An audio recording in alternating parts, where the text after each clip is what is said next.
Hello, my name is Srikanth Meenakshi. I am joined by Vidya Bala. We are both with PrimeInvestor.in.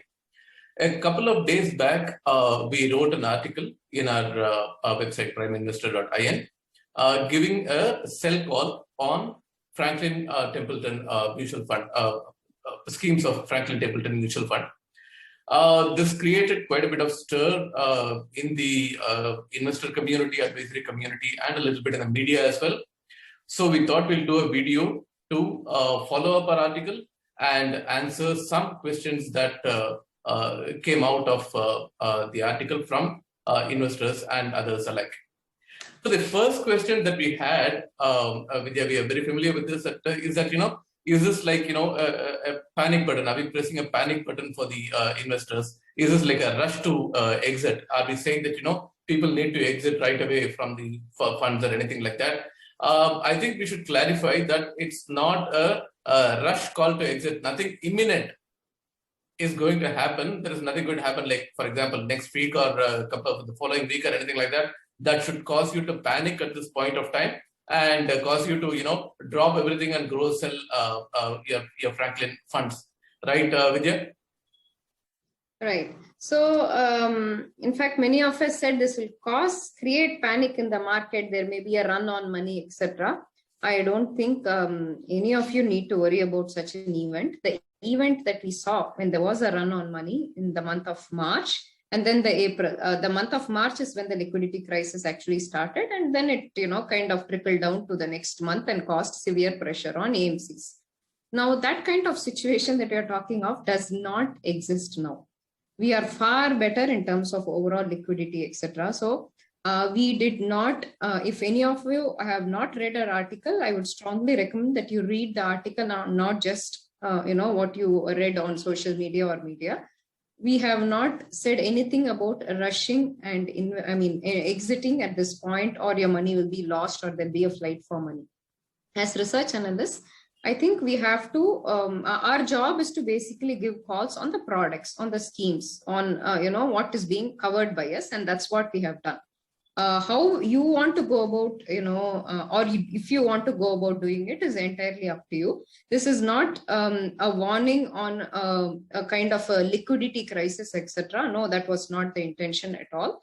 And this is, again, I'd like to emphasize a call on our view on the funds, not our view on your individual portfolio. So that makes a big difference. You will have to take that into account when we give a call. Our job, not just with Franklin Funds, but many of you who are users of our product will know we have an MF review tool, and we have given calls on funds across. Now this is a stance that we have taken, and this article basically says that. Thanks. Yeah, exactly. I mean, for folks, the link to the article will be there in the description of this video. Like Vidya said, please read the article. A lot of comments are being passed without actually reading the article fully, but I encourage you to go, please read the article. The second question that's being asked, Vidya, is about this debt equity thing. We know that the situation with debt funds in Franklin Templeton is kind of perilous and all that stuff. Yes, that's like a baked-in known story. But equity is a completely separate beast, right? I mean, why would we extend the scope of our call to include equity funds as well? Right. So again, for those of you who have not read, I would urge you to see the article, because that is where we have actually differentiated the reasoning part on equity and on debt, and on our overall, view on the fund house and the situation at hand. So in equity, we have very clearly spelled out, even by December 2020, many of the funds over the past year or more have been slipping, and our calls had already turned to a sell in many and a hold in some of them, right? So this is not a call that we took because debt is performing badly. No, that's not the case, and debt is not performing badly. Debt had issues, and there are other debt funds which are still performing. So that's a different thing, and we have dealt with it. We have explained it differently. With equity, the performance across board, barring a couple of funds like Prima or smaller companies, they were middle range. They were not the top; they were the middle range. The others had suffered over a course of period. And this was not a call taken now based on this issue. If you check our review, the review given there, it was already, covered earlier over our several quarterly calls, our quarterly reviews that we make. We had covered them extensively. When we moved them from a buy to a hold or a sell, etc., we had already covered. We just collated them together and gave the call now. So this has got nothing to do with, because debt is bad, we have given equity. Second is, we have also taken a larger call that given the issues, given the risks, if you read the last part of our article, you will see we see certain risks. As you know, risks are something that can materialize or may not materialize. But when you know that there are risks, you try to, kind of avoid them until there is clarity. If there are legal issues right now with the firm, we would like a closure to all those legal issues. We would like to see if the firm is actually going to continue and run here, etc. This is not to suggest that there's going to be a flight, etc. There is a risk. There is a risk, and why would we, as analysts and those who give recommendations to small investors, want to expose our investors' money to a place where we know there are XYZ risks at this point in time, right? So they say, and it's not like this is the only fund house for us to assess. We are assessing across funds. We have other options. So we thought we should not expose our investors to these risks at this juncture. And when things are, there's a lot more clarity to things, we could always look, revisit, etc. But at this point, don't we have other options? We have other options. And that's the call that we took. So it was on one hand performance, and the larger call that we do not want to expose our subscribers anymore to risks that may or may not materialize. The safest thing, in finance is to first cut back on risks.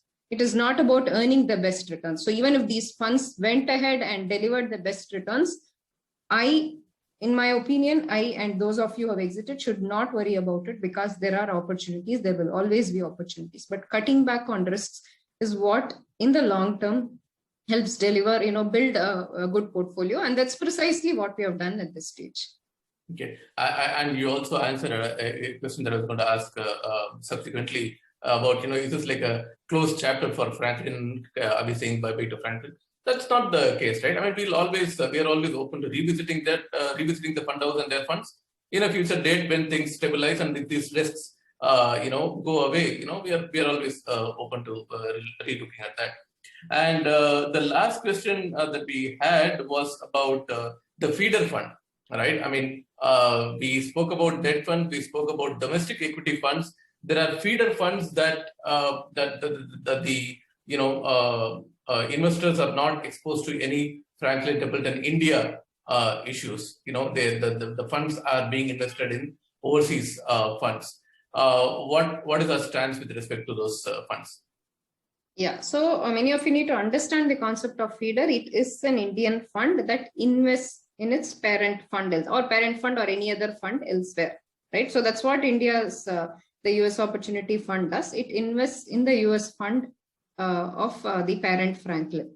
So technically speaking, please, make note that I'm not trying to forecast or make any suggestions here, but technically speaking, even if this fund house does not exist tomorrow or is taken over by somebody else, a feeder can exist, right? The parent can always agree to continue, to have this fund as, to feed into the parent fund.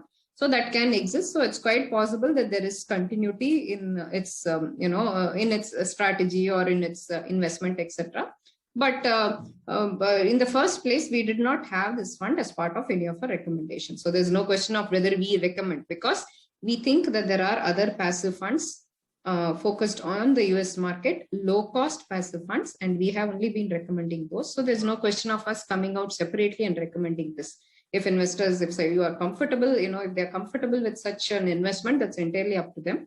But to us, it's only a matter of better options at lower cost already available. Excellent. So those were the most asked questions and concerns that were raised. Hope our conversation here clarify some of those. Vidya, you want to say something? Yes. Yeah, So the please. last, for many of our subscribers who, think, what are the options? What are the alternatives to investing? You could, of course, go to our prime funds. You could look at our prime portfolios. You can choose similar categories, similar profiled funds. We have them there. And if you read, you will know, the profile of each fund. You will be able to pick. So that's not the problem. The second question is, whether I should, if I exit, should I put lump sum or should I do a SIP?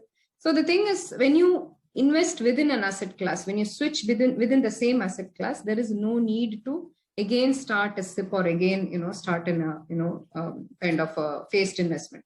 Your date of investment is actually the original date that you started. So from there on, if the market falls now and you happen to invest in another fund, it just happens to be a fall. It doesn't mean that you bought at a high. You did not buy at a high. Your original date of investment is somewhere much earlier, right? So you keep that in mind. So you don't have to worry about that. At the same time, you don't necessarily have to, go about, like he said, press the panic button. That's entirely up to you, entirely up to your taxation, entirely up to the exit load that you may have. All of these are things that you would have to consider in your, portfolio.